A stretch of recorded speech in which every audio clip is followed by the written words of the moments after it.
Do vampires live among us, or are they just an afterthought of evil men that deserve to be called monsters? Today we go over Peter Kurten, the vampire of Dusseldorf.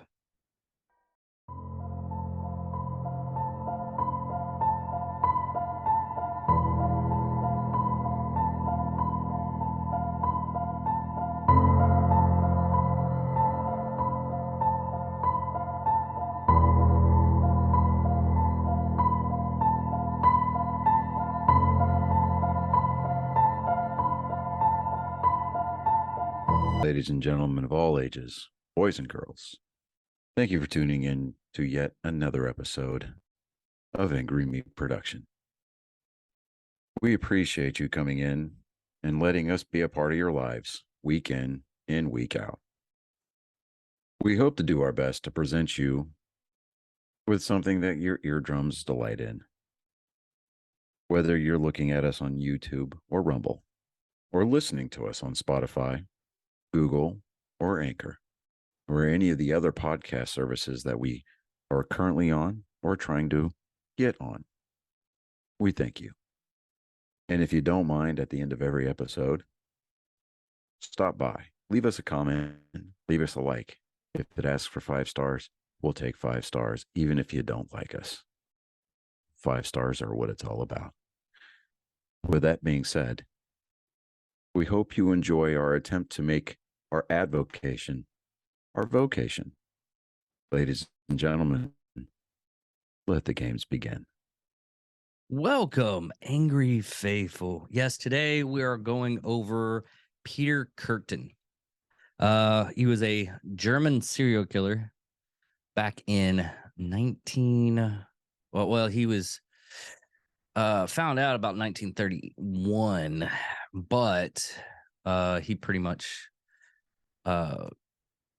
killed even in his younger years, or supposedly. There's a lot known about this guy, but there is also a lot that is speculation. But let's get started. During his childhood, Peter Kurten was born in a poverty-stricken, abusive family in Mulheim, Rhin on May 26, 1983, the oldest of 13 children, 2 of whom died of early age. Kurten's parents were both alcoholics who lived in a 1-bedroom apartment. And Kurten's father frequently beat his wife and children, particularly when he was drunk. When intoxicated, Kurten's father often forced his wife and children. Often forced his wife and children to assemble before him, before ordering his wife to strip naked and having sex with him as his children watched. Yeah, that's not gonna meld good as a messed up childhood. He was jailed for 18 months in 1897 for repeatedly raping his eldest daughter, who at the age of 13, shortly thereafter, Kurten's mother obtained a separation order and later remarried and relocated to Dusseldorf.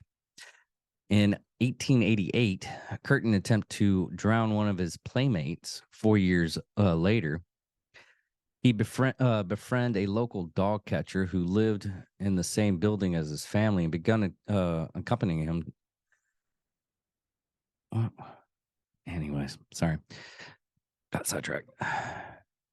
Befriended a local dog catcher and began accompanying him on his rounds. This individual often tortured and killed the animals he caught, and Kurten soon became an active and willing participant in the torture of animals. Being the eldest surviving son, Kurten was the target of much of his father's physical abuse and frequently refused to return home from school as a result. Although he was a good student, he later recalculated his academic performance, suffering due to his extensive physical violence he endured. From the early age, Kurten often ran away from home for periods of time, ranging from days to weeks. Much of time Kurten spent on the streets was in company of petty criminals and social misfits. Via these accomplices, Kurten was introduced to various forms of petty crime, which he initially committed as the means of feeding and clothing himself when living on the streets. Kurten later claimed that he committed his first murder at the age of 9 when he pushed a school friend who he knew was unable to swim off a log raft. When a second boy attempted to save the drowning youngster, Curtin held his head underneath the water, so both boys drowned. Both deaths were ruled by authorities to be an accident. At the adolescence of at the 13, Curtin formed a relationship with a girl at his age, and although she allowed Curtin to undress and fondle her, she would resist any attempts he made to engage in intercourse. To relieve his sexual urges, Kurten resorted to acts of bestiality. God, what is with Germans and they're young? Having sex with, it says he had sex with sheep, pigs, goats in the local stables, but later claimed he attained the greatest sense of ejaculation if he had actually stabbed these animals just before his active orgasm. Oh my God. Jesus. Fuck. Thus, he began stabbing and slashing animals and increased his freaking active orgasms. Though he was admitted this behavior ended when he observed stabbing a pig, he also attempted to rape the same sister his father earlier molested. God, that child, that little girl. Oh man, I I hope she was like front row to see him murdered or executed. We'll get to that later. In 1897, Curtin left school at his father's assist to obtain employment as an apprentice molder. This apprenticeship lasted for 2 years before Curtin stole all the money he could find in the household, plus apparently 300 marks from his employer. He ran away from home and relocated to Kolpanies, where he began a brief relationship with a prostitute 2 years his senior, whom he claimed willingly submitted to every form of sexual perversion he demanded of her.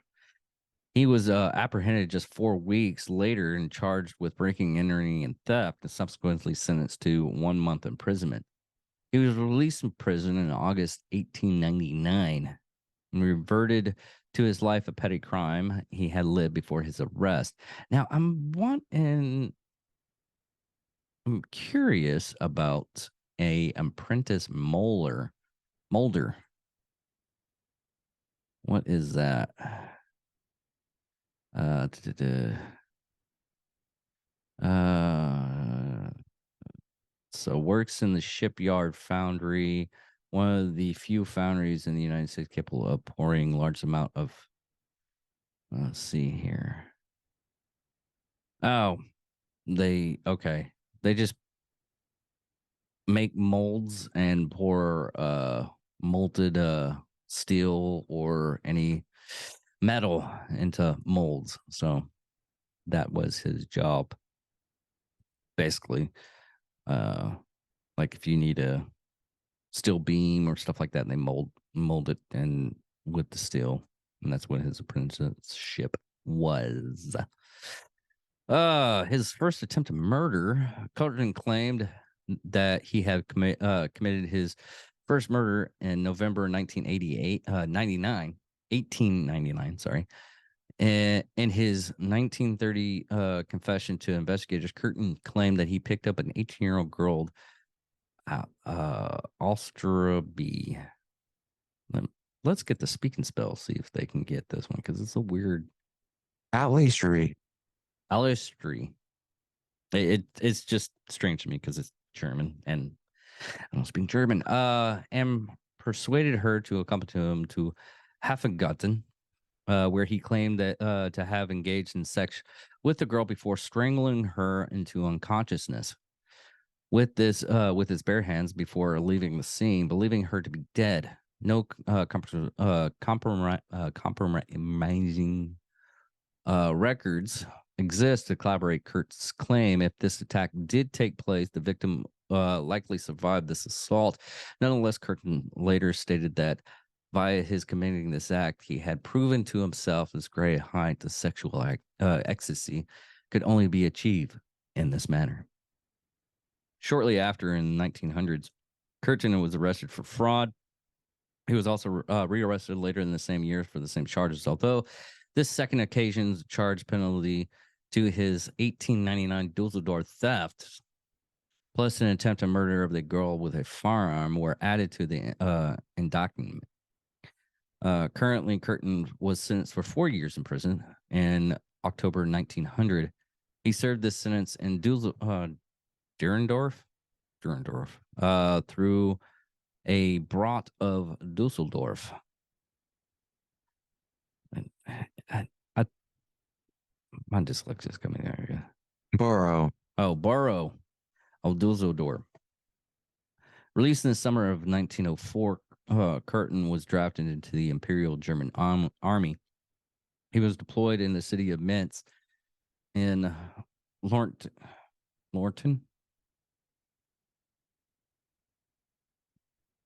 Let's see here. Lorton. Lorraine. Oh, Lorraine. To serve in the 98th Infantry Regiment, although soon deserted, that alum, Kurten had committed acts of arson, which he would discredit, which from the distance as emergency services attempt, which he was discreditedly watch from a distance as emergency services attempted to extinguish the fire. The majority of these fires were in barns and haylofts, and Kurten would admit to police that he committed around 24 acts of arson upon his arrest in New Year's Eve. He also fully admitted these fires had been committed both for his sexual excitement and in the hopes of the burning sheep tramps alive. Wow. God, he's just all kinds of messed up. As a result of his desertion, Kurten was tried by the military court and convicted of desertion in the addition to multiple counts of arson, robbery, and attempted robbery. Later charges were pinned to acts he had committed that year, and was subsequently imprisoned from 1905 to 1913. Kurten served his sentence in Munster, with which of his time spent solitary, he was in solitary confinement for repeatedly instance of insubordination. He would later claim to investigators and psychologists that this period of his incarceration was that in which he expand his including graphic fantasies he's striking out at society and killing masses of people. These fantasies become ever more prominent and overbearing in his mind. Kurten later claimed he deserved the sort of pleasure from these victims that other people would get from thinking about naked women, adding an occasionally spontaneous ejaculating while pre-acquired with such thoughts. Ugh. Now, going on to the murders. His first murder, Kurten definitely committed according to May 25th, 1913, during the course of a burglary at a tavern in Mulham am Rhein. He had encountered a nine-year-old girl named Christina Klin asleep in her bed. Kurten strangled the child, then slashed her twice across the throat with a pocket knife, ejaculating as he heard the blood dripping from the womb onto the floor by her bed and on his hand. Oh God, Lord. Yeah, some of these guys, you just want to pull a bullet in their head as soon as possible. The following day, Kurten specifically returned to Colin to drink in the tavern located directly opposite that which he would murdered Clint. So that he could listen to the locals react to the child's murder. He would later recollect to investigators that he deserved an extreme sense of gratification from general disgust, repulsion, and outrage he had heard from the patrons in the conversation. Moreover, in the weeks followed Clinton's funeral, Kurten's occasionally traveled to Mulham and Rhein to visit the child's grave, adding to which he handed the soil covered the grave and spontaneously ejaculated. Jesus.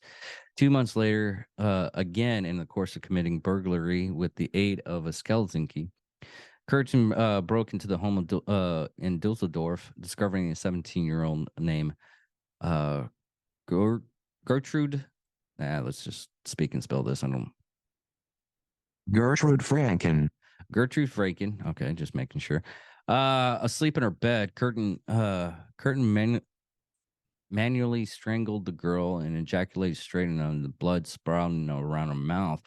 Before leaving the crime scene. Jesus. Baby Jesus, save me from this evil.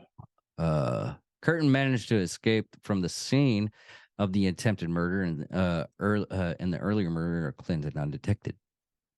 In prison and release. Just days after the attempted murder of Franklin on July 14th, Curtin arrested in a series of arson attacks and burglaries. He was sentenced to 6 years in prison, although his repeated insurance and his insubordination while in prison saw him incarcerated extended for 2 years. Curtin served this sentence in the military prison in the town of Brigg, then part of Journey Empire. Released in April 1921, Curtin relocated to Altenburg, where he initially lived with his sister. Though his sister, Curtin, became acquainted with a woman 3 years his senior named Augustine Chernoff.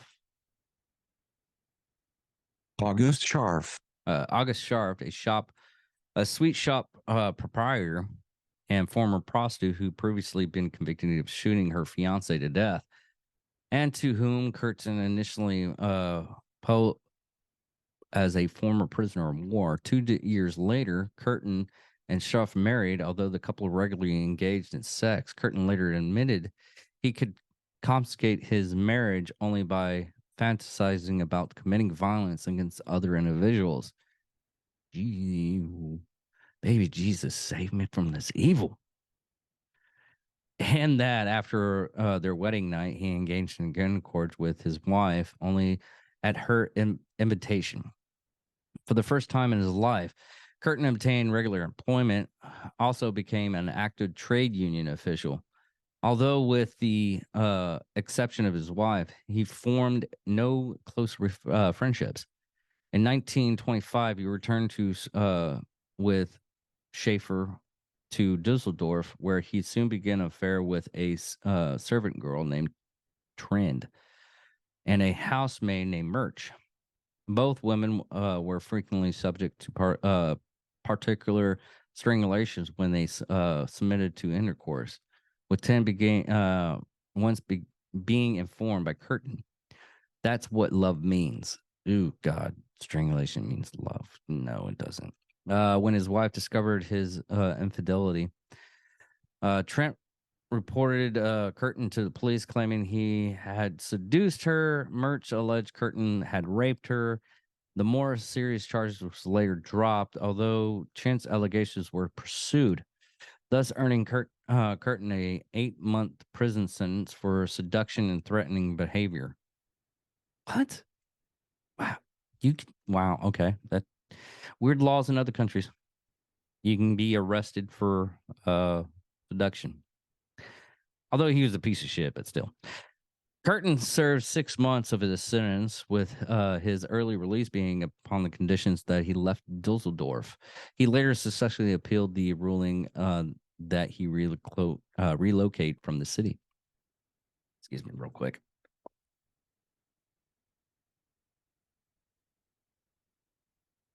Gotta wet my palate.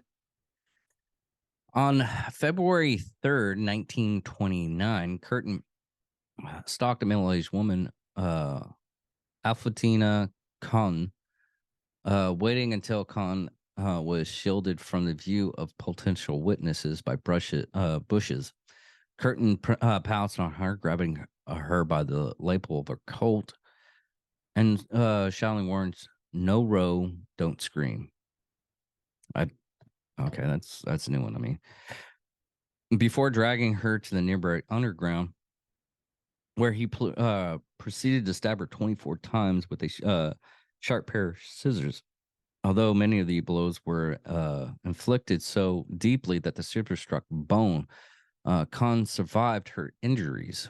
On February 8th, Kurten strangled a 9-year-old girl named Rosa Olger. Olger? Let's find out. Stephen Hawking's. Alliger, Alliger. Into unconsciousness before stabbing her in the stomach, temples, and genitals and heart with a pair of scissors. Spontaneously ejaculating as he knifed the child. Oh God. He inserted his Oh dear God. He inserted his semen into her vagina with his fingers. Curtin then made a rudimentary effort to hide Olga's body by dragging it beneath the hedges before returning to the scene with a bottle of kerosene several hours later and setting the child's body ablaze. Achieving an orgasm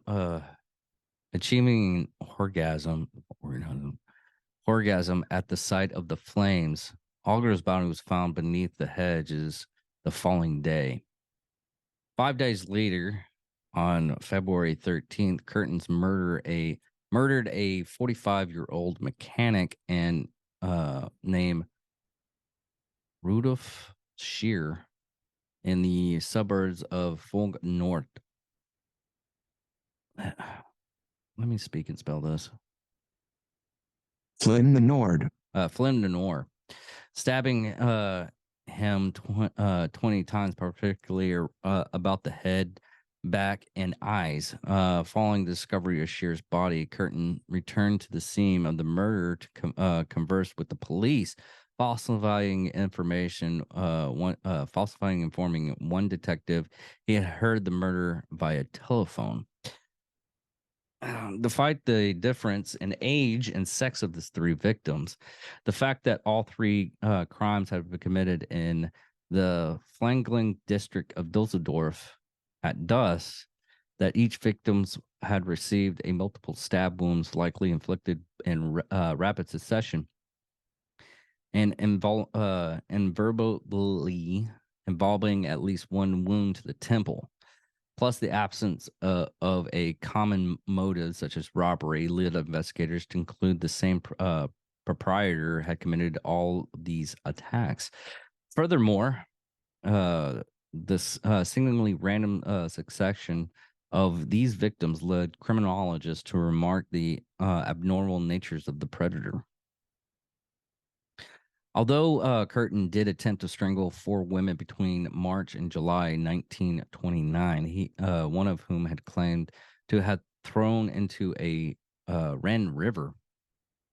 He not knowingly to have killed any further victims between August 11th, when he raped, strangled, and repeatedly stabbed a young woman named Mara Hanna. Curtin had first encountered Hannah, whom he described as a girl looking for marriage, on August 8th, and had arranged to take her on a date to Netterdorf, district of Dusseldorf, the following Sunday. After several hours in Hans' company, Curtin lured her into a meadows in order to kill her. He later admitted Hannah had repeatedly pleaded with him to to spare her life as a alternative strangling her, stabbing her in the chest and head, and set astride her body, waiting for her to die. Hannah died approximately 1 hour after Curtin had begun attacking her. Fearful for his wife might connect the blood stain she had noted on his clothing with Hannah's murder. Curtin later buried her body in a cornfield, only to be returned to her body several weeks later, with the intent of nailing her decomposed remains to a tree and mocking the crucifixion to shock and disgust the public. Jesus Christ. However, Hans' remains proved to be too heavy for Curtin to complete this act. and he simply returned her corpse to her grave before embracing and caressing the decomposing body as he lay beneath her remains. He then reburied Hannah's body, according to Kurten later's confessions, both before and after he had an attempt to impel Hannah's corpse into a tree. He went to the grave many times, keeping improving it. Every time I thought of what was lying there and filled with satisfaction. 3 months after Curtin had murdered Hannah, he posted an anonymous letter to the police in which he confessed to the murders, adding that her remains had been buried into a field. In this letter, Curtin also drew a crude map describing the location of the remains. This letter would prove sufficient details to enable investigators to locate Hannah's remains on November 15th. Following the Hannah murder, Curtin changed his choice of weapons from scissors to a knife in an pregnant efforts to convince police more than one perpetrator was responsible for the unfolding crime spree. In the early morning of August 21st, he randomly stabbed a 18-year-old, a 30-year-old man, a 37-year-old woman in separate attacks. All three serious wounded, and all stated to police their assailant had not spoken a word to them before he attacked them. 3 days later, at a fairground in the suburbs of Finn, Curtin observed two foster sisters, 5 and 14, walking in the fairgrounds through adjacent annulments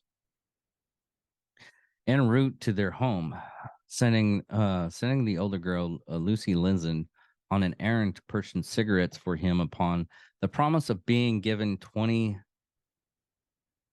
pennies. It's epiphany, but it's in German, so it's just pennies. Curtin lifted the youngster, Gertrude Haltrumer, off the ground by her neck and strangled her into unconsciousness before cutting her throat and discarding her body in the patch of runner's beans. What is runner's beans? Is a plant loom family. Another common butter beans. I'll look up it later. When Lessons returned to the scene, Curtin particularly strangled her before stabbing her in the torso, with one wound piercing her androlata. Androlata is the main and largest artery in the human body, originating from the left ventricle of the heart. He also bit and twice bit. Sorry, I'm talking too much. He also bit and twice cut her throat before sucking blood from a wound. Neither girl had been sexually assaulted, and the fact only Linson footprints were found within 7 meters of her body suggests she may have attempted to flee from attacker before the collapsing. The following day, Curtin accosted a 27-year-old housemaid named Gertrude Stolten, whom he openly asked to engage in sex with him. Upon being rebuffed, Curtin shouted, "Well, then die." No, well, die then. Sorry. Before repeatedly stabbing the woman in the head, neck, shoulder, back, Soldier survived her injuries, although she was unable to provide investigators with a description for her assailant beyond assuming that he was around 40. Curtin attempted to murder two further victims, one by strangulation, other by stabbing in September, before opting to presumably use a hammer in his murders. The hammer attacks on the eve of September 30th, Curtin engaged a 31-year-old servant girl named Ida Reuter at Dusseldorf station. He successfully persuaded Rooms to accompany to a cafe, then for a walk through the local Hofgarten, close to the Ren River. At this location, he repeatedly struck her about in the head with a hammer both before and after he had raped her. At one stage in the this assault, Reuter regained consciousness, began pleading for her life to be spared. In response, Kurten simply gave her another hammer blow on the head and misused her. Wow. Okay. 11 days later, on October 11th, he encountered a 22-year-old servant girl named Elizabeth Doyer outside a theater. He had been casing as had been the case. Reuter Doers agreed to accompany Kurter for a drink at a cafe before the pair took a train to Graffendorf. Graffen? Hold on. Speak and spell. Yeah, we do this a lot. Grafenberg. Grafenberg. With the view, will walk alongside the Chris Klaus Dussel. That's a small little river too, if you actually look at it. Klein-Dussel River. Klein-Dussel River, where she was struck once across her right temple with a hammer, then raped. Cross struck her repeatedly about with the hammer and both temples with the hammer. And left her for dead. Dora was found in a coma at 6:30 a.m. The following morning, she died from her injuries in the following day. On October 25th, Kurten attacked two women with a hammer. Both survived, although in the second instance, they may have been because Kurten's hammer broke in the attack. November 7th, 1929, Kurten encountered a 5-year-old girl named Gertrude Abernheim in Flingerner district of Dusseldorf. He persuaded the child to accompany him to a section of the deserted almond, where he seized her by the throat and strangled her, stabbing her once in the front temple with a pair of scissors as per the Manus de Grande. His motive. When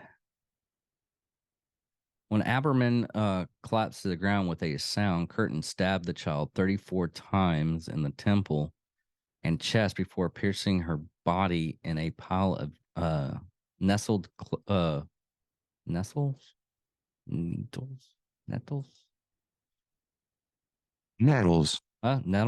close to a factory wall. Okay. During the investigation by the late 1929, the murders committed by the individual the press had dubbed the Vampire of Dusseldorf, receiving considerable national and international attention due to the sheer savagery of the murders. The diverse background of the victims and the diversing methods in which they had been assaulted or murdered. Both the police and press theorized the separate of the assaults and murders were a work of more than one proprietor. By the end of 1929, Dusseldorf's police have received more than 13,000 letters from the public, with assurance from the surrounding police force, each lead to painstakingly pursued. As a result of this collective investigation into the killings, more than 9,000 individuals were interviewed. 2,650 were clued painstakingly pursued, and a list of 900,000 different names were complicated upon the official potential suspect list. Correspondence. 2 days after the murder of Gertrude Aberman, a local communist, communist? No, that's communist. Is it? Yeah, communist newspaper received a map revealing the location of the grave of Motorhana. In this drawing, Kurten had revealed preciously where he had left Aberman's body, which had been found earlier that day. describing the exact position of her corpse, which he stated could be found face down amongst bricks and rubble. And I'm gonna have to speak and spell this, and it's a simple word I can actually say. Analysis. Analysis. God, being dyslexic and talking at the same time is really hard sometimes. Analysis of the handwriting revealed the author was the same individual who anonymously informed police in a letter dated October 14th that he killed Hannah and buried her body at the edge of the woods. Each of the three letters Kurten had thus far sent to newspapers and police describing it as exploits and threatened further assaults and murders when examined by a graphologist. A graphologist is a person that analyzes handwriting and attempts to determine if someone's personality traits. Who conform the individual had written each letter, thus leading Ernest Grant, chief inspector of the Berlin police, to conclude that one man was responsible for most of all separate of the assaults and murders.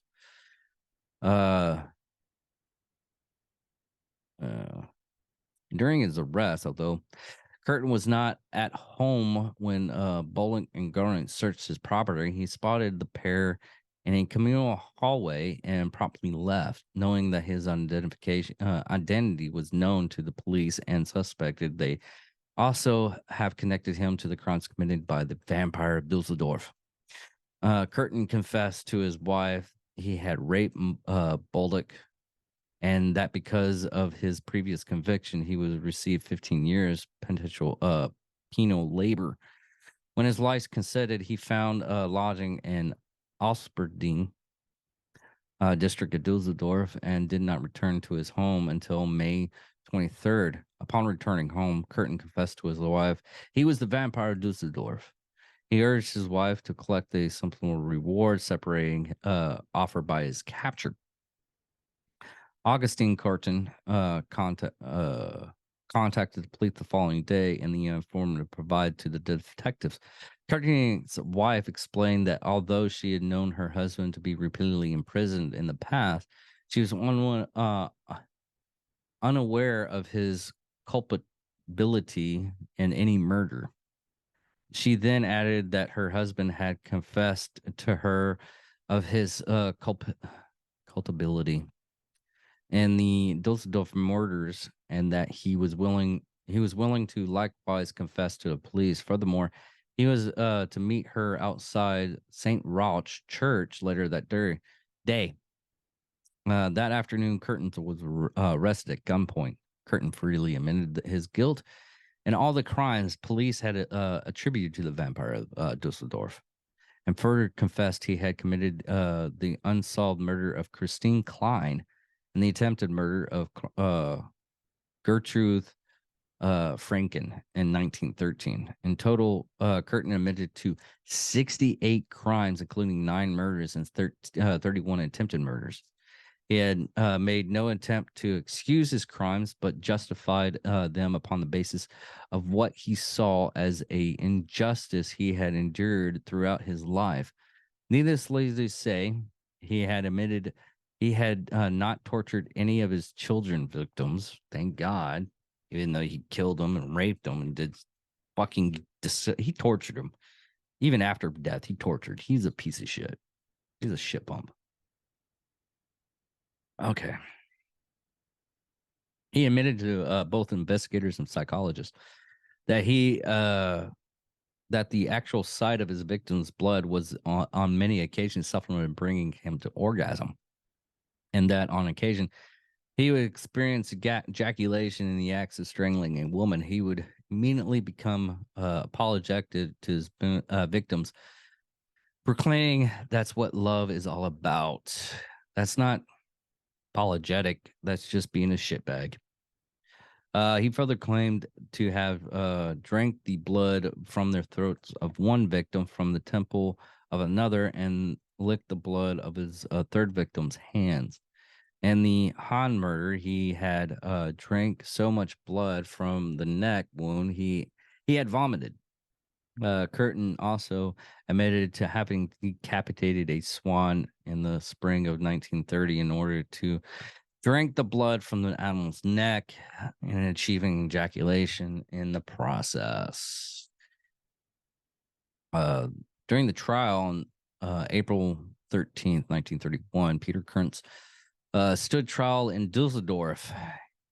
He was charged with 9 counts of murder and 7 of attempted murder, and was tried before prestigious judge Dr. Rose. Curtin pleaded not guilty by reason of insanity to each of the charges, aside from when delivering his testimony. Curtin would spend the duration of his trials surrounded by heavily guarded, shouldered iron cage. Heavily guarded, shoulder-high iron cage specifically constructed to protect him from attack by an enraged relatives of his victims. And his feet were shackled whenever he was inside the cage.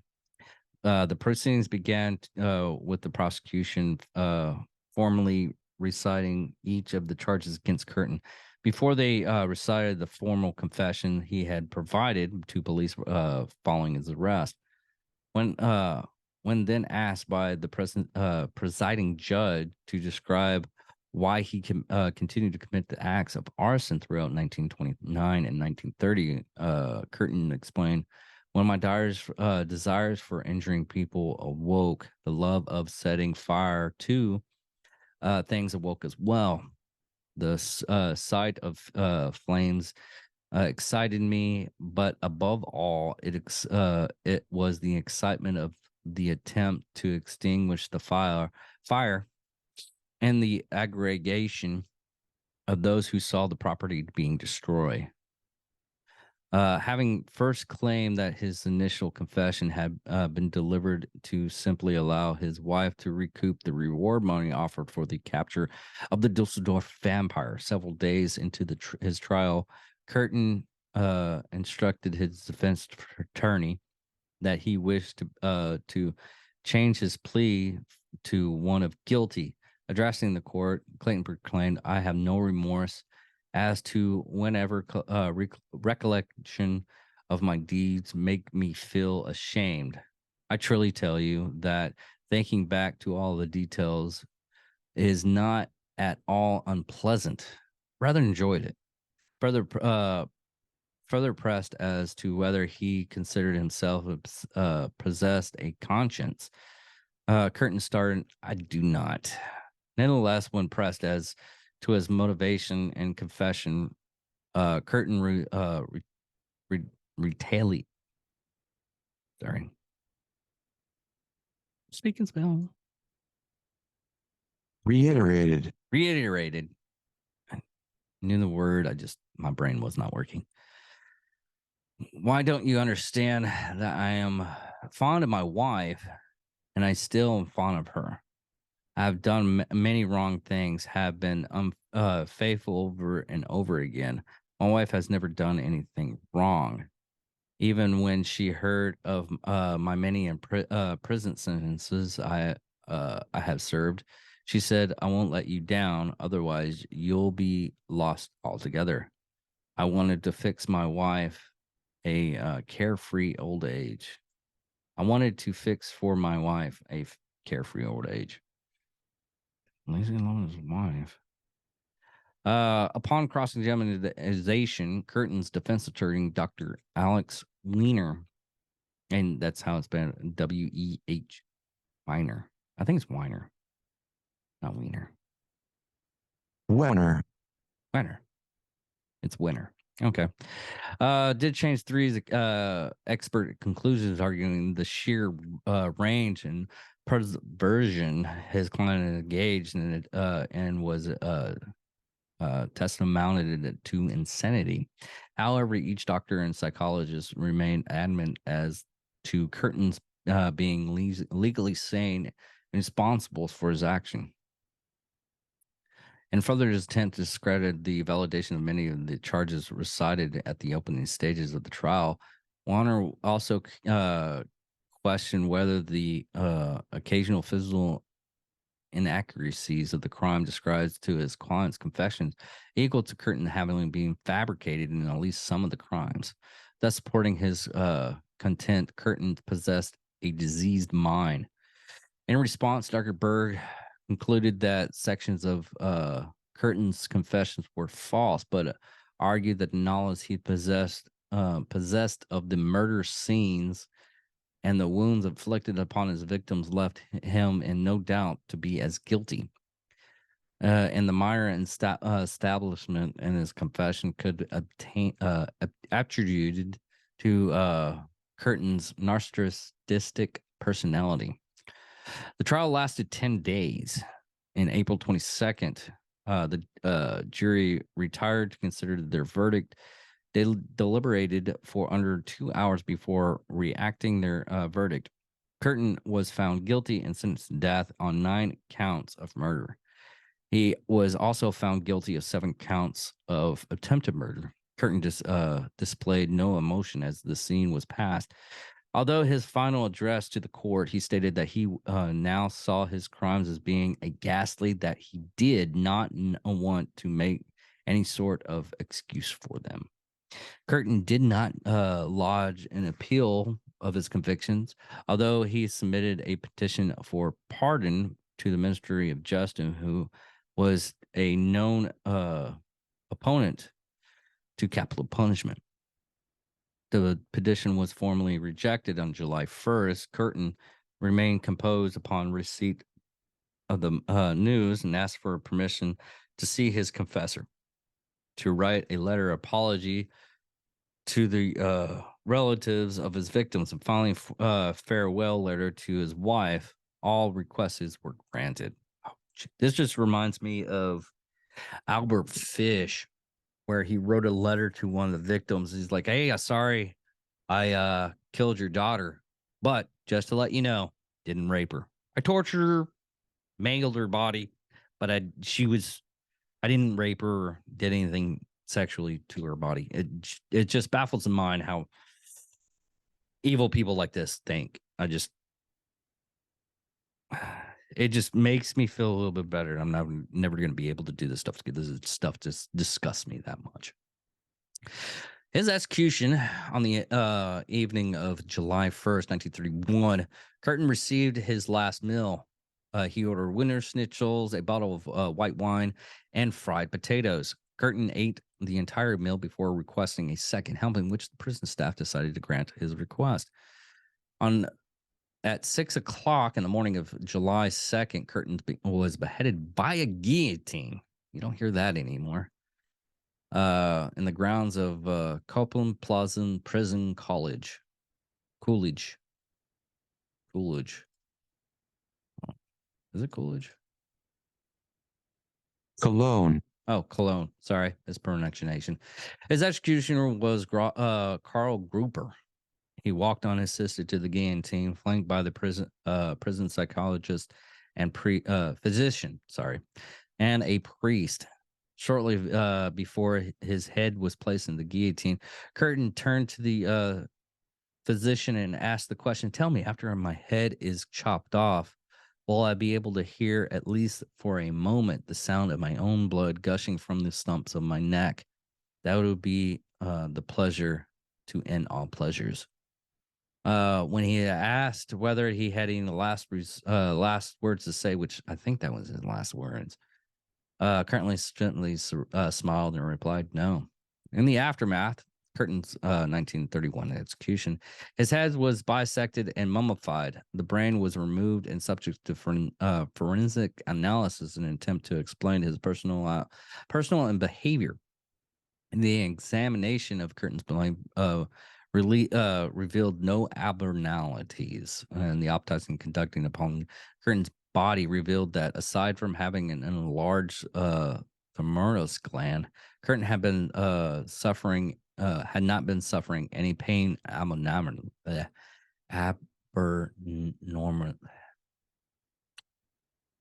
Doing this thing and learning how to speak at times. Abnormality. abnormalities. Yes, I have to have the speaking skill. Tell me what it says because sometimes my brain doesn't work. The interviews Kurten's granted to Dr. Kurten Berg in 1930 and 1931 proved to be the first psychological study conducted upon a sexual serial killer. And these interviews also formed the basis of Berg's book, The Sadist, which is a book published by Kurt Berg following the confessions of Peter Kurten, and in turn, his German serial killer, known both of the vampire assault and murder. Okay. Describes the whole thing. I described. Shortly after the Second World War, Kurten's head was transported to the United States and is currently displayed at the Ripley's Believe It or Not Museum in Winston-Salem, Wisconsin. Now there's many books and TVs and media stuff. There's one called M, directed by Fritz Lang. Yeah, nothing. The Thriller in 1965, Le Vampire de Dusseldorf. Vampire Dusseldorf. Yeah. But yeah, that's pretty much it on this one. God, he was fucking son of a bitch. You know, I'll say that I go over a lot of. I mean, Albert Fish is probably and H.H. Holmes, but there's no ranking systems for these guys assholes. Most of them are assholes. I mean, you get just hearing them and describing the stuff and everything. I just think, God, I can't. If at any point in time, I will willingly end myself before I even try to think this was a good idea. It's just ridiculous. I have nothing on these guys. I'm just glad I'm a halfway decent person. Anyways, thank you all for listening, watching, wherever you are watching from. Hope you have a wonderful day, even though I just described the most horrible shit known to man on these things. But thank you all for at least listening and giving us a chance. Talk to you all later.